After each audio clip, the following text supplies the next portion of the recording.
What's going on, everyone? Welcome back to another video. If you don't know who I am, that means you're new. I'm Mark. What's good with y'all? Go check out my other videos. Check them out. Check them out. Yeah, I'm back for another one today. Fourth video of the day. You know what the deal is. Let's get into it. So, another episode of Debunking Anti Gunners. They just keep going. It's not going to stop ever, guys. So just know that.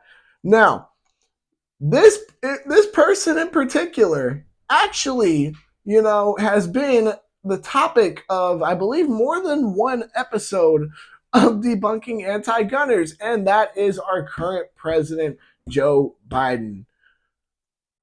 I cannot wait to not say that anymore. Y'all don't understand. I cannot wait until I can say former president and current prisoner Joe Biden. Look, regardless, I'm not here to go into my political beliefs too much, even though I think it's very obvious. Let's go, Brandon. Now, what did Biden say this time? Well, you read the title, you saw the thumbnail, you already know what he said. Most of y'all who are clicking on this video already know what he said. You guys just want my opinions on it. He said if the government is to go tyrannical, or technically he said if the government wants to go tyrannical, but if the government is to go tyrannical, that there's nothing we can do about it. Nothing we can do.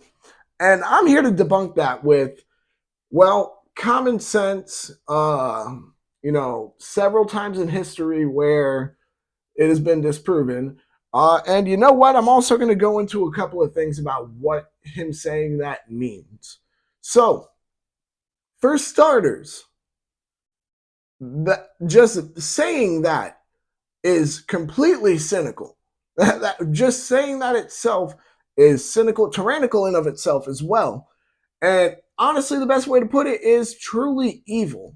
Why is that? Because when you're sitting here saying that if we want to sit here, go tyrannical, basically enslave you people, do whatever we want to, you won't have a chance. You won't have a single chance, is what they're saying.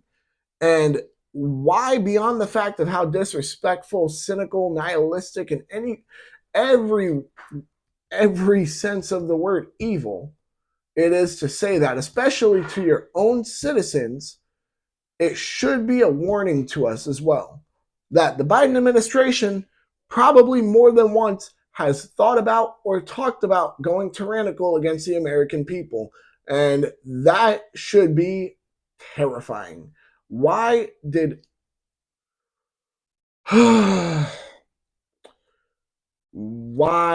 people vote him in? It doesn't make sense. But that's something that we all need to take note of, is that him saying that, all that implies, to me at least, is that the Biden administration has spoken about being tyrannical several times behind closed doors and whether it's going to work out for them or not. Now, let's ignore, that part, because while that part in how, I guess, terrifying or how messed up you can say it is in of itself, right? Let's start debunking that phrase just as a whole, all right? There's a reason why the lefties love saying, or the anti-gunners in this case, because some leftists claim that they're pro-Second Amendment, which makes zero sense because they constantly vote for people who are against it. But regardless, I'm not going to get into that. I actually did a video talking about that if you want to go check that out. But regardless,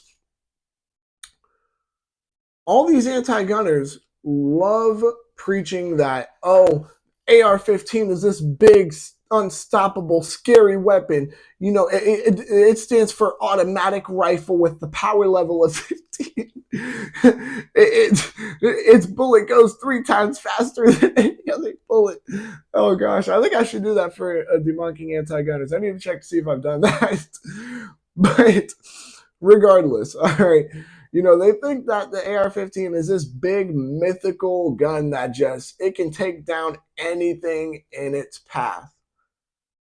And it needs to be banned. It needs to be restricted to the point that no one can get them. Oh, look at all these tragedies that have happened with them. But then when they're talking about a government going tyrannical, all of a sudden they're just useless. They're about as useless as this chamber flag I have here, as this holster. They're just useless. You know what I mean? They won't be effective at all. They won't stop anything or anyone. They won't help in any way, shape, or form when fighting off a tyrannical government, which is completely untrue. Everyone knows it. Just the simple aspect of how many firearms the American people own should prove the fact that it's completely untrue, that there's nothing we can do about it. That's the truth of the matter here. Now, next, another thing I want to point out here is that if the government is to go tyrannical, that would mean that the military, every single branch of the military, every form of law enforcement would essentially also have to be on the same level of tyranny. Now, do I think that's going to happen? More likely than not, no.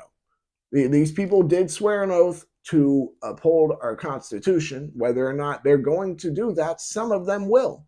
Some of them, I 100% believe, are going to say, dude, what is this? This is a tyrannical government here. I'm not going to support this. I'm not going to work for this government. I'm going to be one of the free people who's fighting to fight off this tyrannical government so we can stay as free people. Now, with that being out the way, just the common sense, logic of how many firearms are owned by American citizens, the fact that I would like to say if not a small portion, a decent sized portion, of the military is going to abandon their jobs. Why? Because they are American people and they understand, hey, you can't go tyrannical on American people and not expect them to fight back. But ignoring all the common sense logic and the aspect of what we all know to be true here, which is that we 100%, if the government is to go tyrannical, can do something about it. That's the entire point of the Second Amendment. But beyond that truth, right, I want to point out, and I will say this right now before I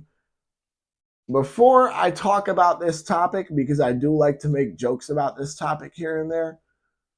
While obviously I did not serve in the Vietnam War. I didn't feel I needed to say that, but obviously I did not serve in the Vietnam War personally. However, my grandfather did. He's affected by Agent Orange and everything, So let me preface that when I say this, that I'm gonna make some jokes here. It's not like I have no heart for the veterans who served in the Vietnam War. My grandfathers wanted them, so let's not get into that.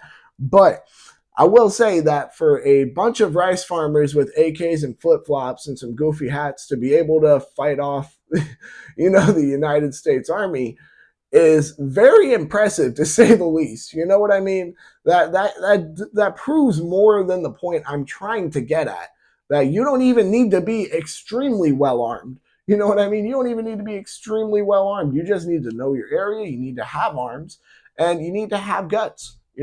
And oh geez, we got another moth in the building. Always happens. All right, so back to what I was saying before I got distracted by that moth. That one had a survival instinct, unlike the other one you've seen in some previous videos.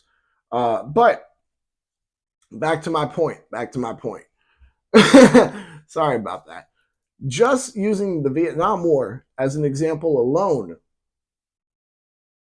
do you think that we, the American people who aren't much, who are much more well armed than, as I said, these rice farmers, and there's nothing against the Vietnamese people, but that's pretty much what they were, if you really think that us as American people who are much more well armed than them can't do anything, that doesn't make sense.